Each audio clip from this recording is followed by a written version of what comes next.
to the channel. It's been literally months. My bad. I've just been busy with other stuff. But the car has been coming along great. Got some Hoosiers for it. I just got these the other day. Brand new. Got them from a buddy of mine. He only got a couple passes. Pretty much brand new to me. Got the American flag on there. You know, if they're cold, or if you're cold, they're cold. Bring them inside. But here's what we got going on. Got the B&M shifter. The tach still is not wired up yet. I gotta get the tach wired up. That's kind of where it's at.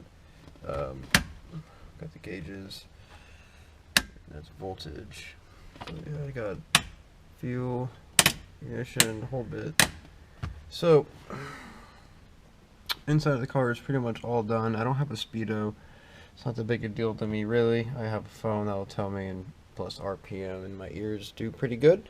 All the wiring for the car is down in this area. I've got it all tucked away.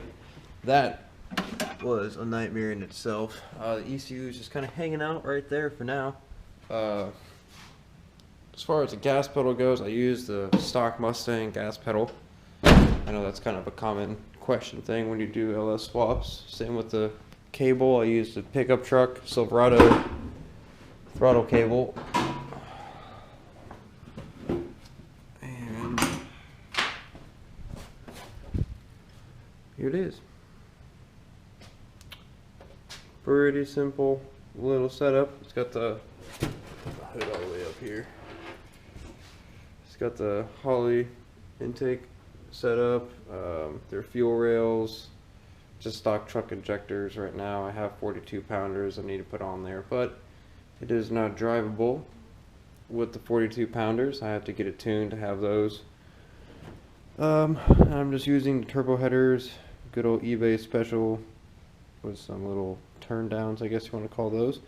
Mounted the coil packs and everything down there on the frame rail, so out of the way of the headers and stuff.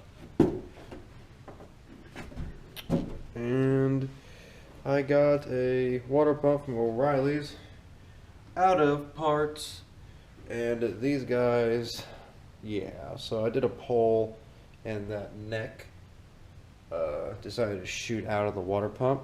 As you can see, there's RTV around it, and as you can see, it's still a little leaky. So I got to get a new water pump. Kind of unfortunate, but that's alright. It's kind of part of it. I got my catch can over here in the corner. Just kind of routed it like that.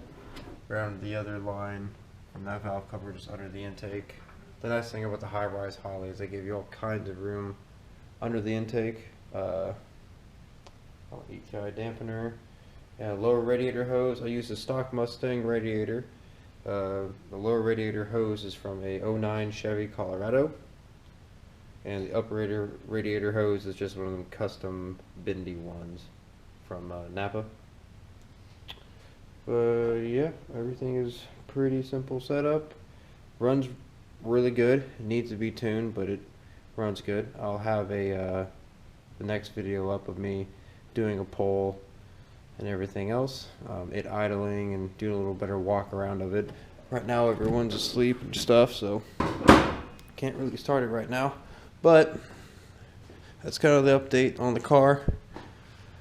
I need to get the slicks on. I've got some torque box reinforcements coming for the back, and I got a diff cover like the Ford Racing one, but instead of the Ford Racing one I got the Amazon special because it's literally the exact same. It just doesn't say Ford on it, so I was like, whatever, dude.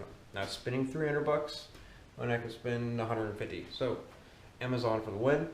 I also got some strange 10-way adjustable shocks in the back now because I was using Napa shocks, and you know, you gotta throw them motherfuckers in the trash.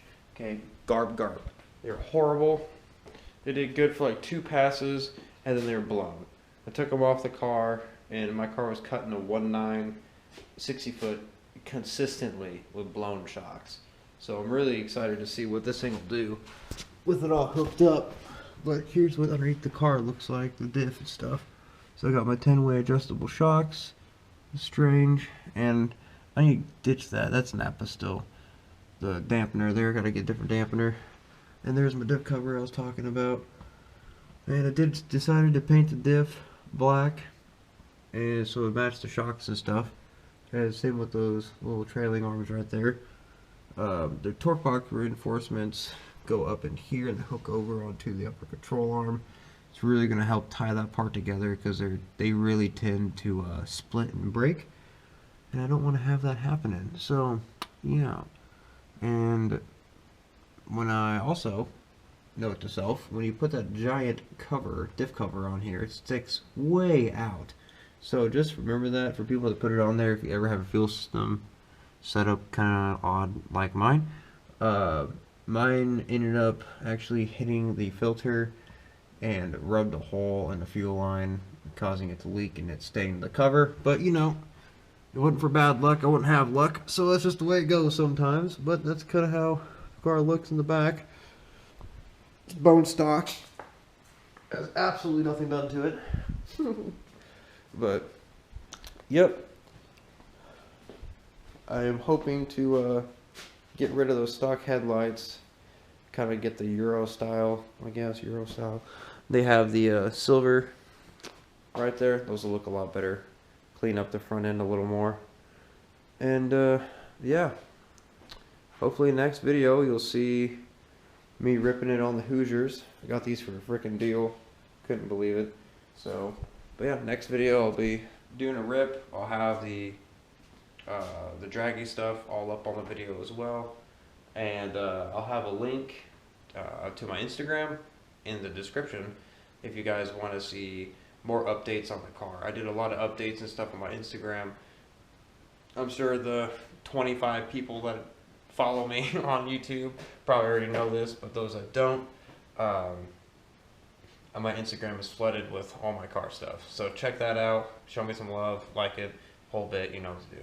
But yeah, just stay tuned for more, guys, and yeah. Yep.